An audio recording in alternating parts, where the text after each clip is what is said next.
அலைக்கும், உங்களுக்கு சமாதானம் உண்டாவதாக. இந்த நாளிலும் நாம் பார்க்க போகிற எபிரேய வார்த்தை என்னவென்று சொன்னால் நெஃபேஸ். சொல்லுங்க பார்க்கலாம். நெஃபேஸ். நாம் கடந்த ஒரு 2 நாட்களாக நாம் சங்கீதம் 23வது சங்கீதத்தில் நாம் படித்துக் கொண்டு வருகிறோம். இந்த 23வது சங்கீதத்தில் தான் இந்த வார்த்தை இருக்கிறது, நெஃபேஸ். என்ன வார்த்தை? நெஃபேஸ்னா என்ன அர்த்தம்? 3வது வசனத்தில் பாருங்க, அவர் என் ஆத்துமாவை தேற்றி. அப்ப நெஃபேஸ்னா என்ன அர்த்தம்? ஆத்துமா.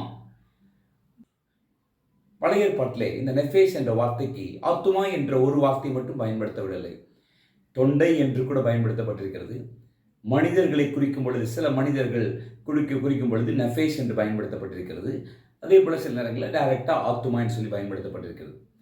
இந்த ஆத்துமா என்றால் நம்ம என்ன புரிகிறோம்? இந்த இடத்துல பாருங்களேன், அவர் என் ஆத்துமாவை தேற்றினா நமக்கு என்ன ஞாபகம் வருது? அவர் என்னுடைய மனசை தேற்றாரு, என்னுடைய மனதை ஆற்றுகிறார். நான் கஷ்டத்தில் போகிறப்ப என் மனசை தேற்றாரு. கண்டிப்பாக ஆண்டவர் கஷ்டத்தில் போகும்போது நம்முடைய மனதை தேற்றுகிறார். ஆனால் ஆத்துமா என்ற இந்த வார்த்தை வெறுமன ஒரு மனது மட்டும் கிடையாது. பழைய ஏற்பாட்டினுடைய சூழலிருந்து படிக்கும் பொழுது முக்கியமாக நெஃபேஸ்க்கு தொண்டை என்றும் கூட கொடுக்கப்பட்டிருக்கிறது. அப்படின்னா என்ன அர்த்தம்? தொண்டை ஒரு முக்கியமான ஒன்று, ரைட்? தொண்டையை ரொம்ப அழுத்திடாதீங்க, உயிர் போயிருன்றாங்க. அப்படின்னா என்ன அர்த்தம்? தொண்டை என்பது ஒரு ஜீவனை குறிக்கின்றது. இதே போல் நீங்கள் நிறைய நேரங்களில் நம்ம தமிழ் கலாச்சாரத்தை நம்ம பயன்படுத்துவோம். பாருங்களேன், இன்றைக்கி எத்தனை ஆத்துமாக்கள் சர்ச்சுக்கு வந்திருக்கிறாங்க, இன்றைக்கி அந்த ஆத்துமா சர்ச்சுக்கு வரலையே. அப்போ நம்மளும் அநேக நேரங்கள் ஆத்துமாவை எப்படி பயன்படுத்துகிறோம்? ஒரு மனிதனுடைய முழுமையை குறிப்பதற்காக பயன்படுத்துகிறோம். அப்போ பழைய ஏற்பாட்டில் நீங்கள் ஆத்துமாவை தேற்றின்னு வாசிக்கிறப்ப உள்ளான ஒரு மனசை மட்டும் கிடையாது, ஒரு மனிதனுடைய முழுமையையும் அப்படின்னு வாசிக்கணும், ரைட்? ஒரு முழு மனிதனையும் அவர் என்ன செய்கிறார்? தேற்றுகிறார். தேற்றுகிறார் அப்படின்ற வார்த்தைக்கும் எபிரேயத்தில் என்ன வார்த்தைன்னு சொல்லி பார்க்குறப்ப ஷுஃப் அப்படின்ற ஒரு வார்த்தை பயன்படுத்தப்பட்டிருக்கிறது. பழைய ஏற்பாட்டில் ஷுஃப் என்ற இந்த வார்த்தைக்கு முக்கியமாக திரும்பு, கைண்ட் ஆஃப் மீட்டெடு, மனம் திரும்பு போன்ற அர்த்தங்கள் இருக்கின்றது.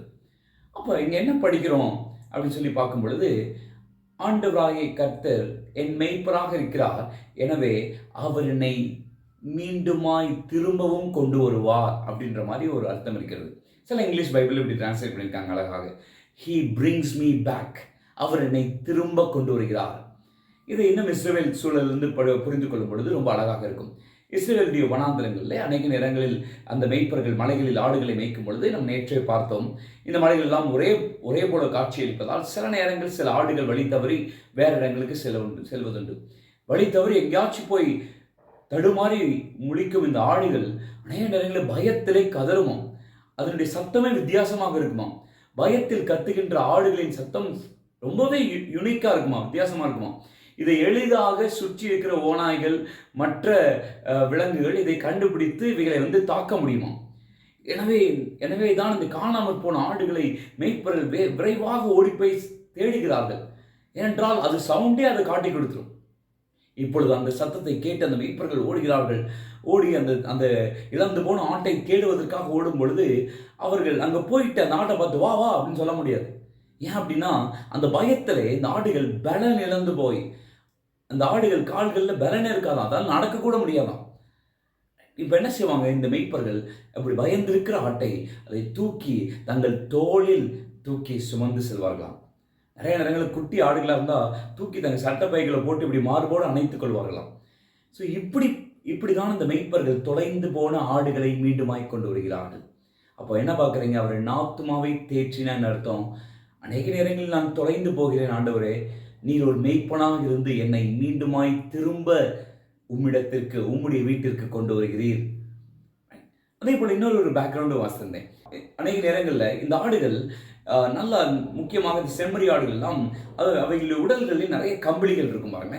இந்த கம்பளியினுடைய அந்த வெயிட்னால சில நேரங்கள் அப்படியே அது வாட்டுக்கு உட்காந்துட்டு கொஞ்சம் ஒரு மாதிரி கம்ஃபர்ட்டாக ஃபீல் பண்ணுறதுக்காக அப்படியே படுக்கும் பொழுது அப்படியே மல்லாக்கா கவுந்துருமா. அப்படியே மல்லாக்கா கவுந்தனால அது கால்கள் மேலே இருக்கும், அப்படியே சரீரம் கீழே இருக்கும், அதால் எந்திரிச்சு நிற்க முடியாது. தானாக எந்திரிக்கணும்னு நினச்சாலும் முடியாது, ஏனென்றால் அந்த வெயிட் அவ்வளோ பயங்கரமாக இருக்கும். இப்படி ரொம்ப தவித்து கொண்டிருக்கும்போது அநேக நேரங்கள் மூச்சு கூட நின்று போய்விடுமா. இதனால் இதை பார்த்து கொண்டிருக்கிற அந்த மேய்ப்பர்கள் விரைவாக ஓடி வந்து இவைகளை அந்த மெய்ப்பனை தூக்கி நிறுத்துகிறார். அப்போ பாருங்கள், இந்த 2 இடத்துலையும் பாருங்களேன், முக்கியமாக இந்த வனாந்திரத்தில் தொலைந்து போன ஆடுகளும் சரி, ஏதோ நல்லா இருக்கும்னு நினச்சி படுத்து எப்படியோ மல்லாக்க கவிழ்ந்த அந்த ஆடுகளும் சரி, இப்படிப்பட்ட எந்த சூழ்நிலைகள் கவிழ்ந்து போய் நின்றாலும் அவைகள் தானாய் தன்னுடைய நிலைமையை மாற்றிக்கொள்ள முடியாது. அவைகளுக்கு ஒரு மெய்ப்பன் தேவை. அதே போல்தான் புதிய ஏற்பாட்டிலே ஆண்டவராகிய இயேசு கிறிஸ்து ஒரு நல்ல மெய்ப்பனாய் இந்த மனுக்குலத்துக்கு வருகிறார். இந்த மனுக்குலம் எப்படியாவது தன் வாழ்க்கையை மீண்டும் நிறுத்துவேன் என்று சொல்லி தானாக நிறைய முயற்சி செய்தது. அந்த முயற்சிகள் எல்லாம் வீணாய் தான் போய் கொண்டிருந்தது. ஏனென்று சொன்னால், வீழ்ந்து போன மனிதனை தான் ஒரு மனிதன் நிறுத்த முடியாது. அவனுக்கு ஒரு உதவி தேவை. எனவே தான் இயேசு கிறிஸ்து இந்த பூமியிலே வந்து வீழ்ந்து போய் கிடக்கின்ற ஒவ்வொரு மனிதனுடைய வாழ்க்கையும் அவர் தம்முடைய ஜீவனை கொடுத்து மீண்டுமாய் திரும்ப நிறுத்துகிறார். இஸ்ரவேல் ஜனங்களுடைய வாழ்க்கையிலும் பாபிலோனில் அவர்கள் சிறைப்பட்டிருக்கும் பொழுது அங்கேயும் எப்படிப்பட்ட ஒரு சூழ்நிலை தான். இஸ்ரவேல் ஜனங்கள் எல்லாம் நினைத்தார்கள், எங்கள் வாழ்க்கை அவ்வளவுதான், மீண்டும் திரும்பவே முடியாது, இனிமேல் மீள்வோம் என்ற நம்பிக்கை இல்லை என்று சொன்னார்கள். ஆனால் ஏசாயா 40 அதிகாரம் எல்லாம் அவர்களுக்கு ஒரு ஆறுதல் கடிதம், அவர்களுக்கு ஒரு உயிர் மீட்சி கொடுக்கும் கடிதம். அதில் ஏசாயா மூலமாய் ஆண்டவர் சொல்கிறார், ஒரு மெய்ப்பனை போல அவர் வருகிறார், ஒரு மெய்ப்பனை போல அழகாக வந்து அவர்களை நடத்துகிறார். ஆண்டவர் ஒரு பெரிய ராஜாவான். ஆனால் அநேக நேரங்களிலே தம்முடைய மக்களை பார்க்கும் பொழுது ஒரு மெய்ப்பனை போல மிகவும் அழகாக இறங்கி வந்து அவர்களுடைய வாழ்க்கையை மாற்றுவதற்கு உண்மையிலவராக இருக்கிறார். எனவே என்ன படிக்கிறோம்? அவர் என் ஆத்துமாவை தேற்றி என்று சொல்லும் பொழுது அவர் என்னுடைய முழு ஜீவனையும் என்னுடைய வாழ்க்கையை மீண்டுமாய் திருப்பி கொண்டு வந்து நிறுத்துகிறார். ஒருவேளை இந்த நாளிலும் நீங்கள் ஒருவேளை யோசித்துக் கொண்டிருக்கலாம், என் வாழ்க்கையை நான் எங்கேயோ தொலைத்து விட்டேனே, என் வாழ்க்கை எங்கேயோ வழி தவறி போய் நின்று விட்டேனே, இல்லை என் வாழ்க்கையில் இது நல்லா தான் இருக்குன்னு நினச்சி படுத்தேன், பார்த்தா அது மல்லாக்க கவர்ந்த மாதிரி நான் எப்படியோ என் வாழ்க்கையை மாறிவிட்டதே. எந்த நிலைமையில் இருந்தாலும் பரவாயில்லை, உங்கள் நல்மெய்ப்பன் உங்களை மீண்டுமாய் தூக்கி நிறுத்துவதற்கு அவர் உண்மையிலவராக இருக்கிறார். இது அவ்வளவுதான், விழுந்து போய்விட்டது, ஒன்றுமில்லை என்று சொல்லி விட்டுட்டு போகிறவர் அல்ல. ஏனென்றால் அவர் நெறிந்த நாணலை முறியாதவர், மங்கி எறிகிற திரியை அணையாதவர். எனவே அந்த நல்ல ஆண்டவராக இயேசு கிறிஸ்துவை இந்த 2 காலங்களிலே அதிகமாய் சார்ந்து கொள்வோம், அவருடைய பலனை சார்ந்து வாழ்வோம். அவர் என்றென்றைக்கும் நமக்கு உதவி செய்ய போதுமானவராக இருக்கிறார். எனவே கர்த்தரை நம்பி நன்மை செய்யுங்கள், செயல்படுங்கள். கர்த்தர் அதிகமாய் ஆசீர்வதிப்பாராக. God bless you.